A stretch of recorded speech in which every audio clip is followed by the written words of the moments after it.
Imagine this. It's 1924 in Western Australia. The country is still recovering from the devastation of World War I. And back in the homeland, thousands of Australian men are trying to start new lives as farmers. But they have a new enemy. Not human, but feathered. And this enemy is massive. Like really, really big. We're talking about a massive flock of emus. Thousands upon thousands of emus. These birds are native to Australia. They're big and they're fast, and they stand almost 6 feet tall when they're all grown up. And they have a serious appetite for crops.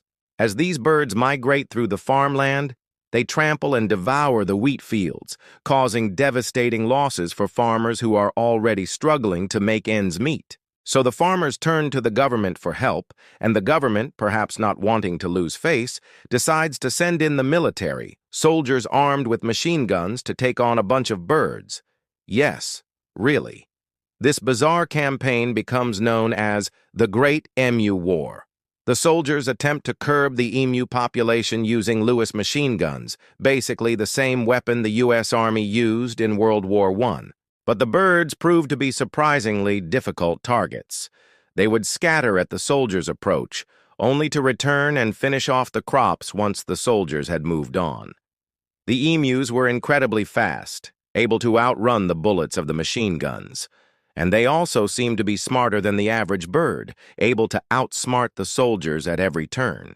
Despite several attempts over the course of a few weeks, the military simply couldn't get the upper hand. The emus were winning the war and winning it easily. Eventually, the government called off the battle, and the soldiers returned to their regular posts. The farmers, meanwhile, were left to pick up the pieces and find other ways to protect their crops from the rampaging emus. News reports at the time mocked the situation, calling it a war that the emus were winning. And they weren't wrong. The birds were victorious not because of any particular strength, but because of their sheer numbers and agility. The Great Emu War may be one of the strangest conflicts in history, but it's a reminder that sometimes nature fights back, and it does so in the strangest ways.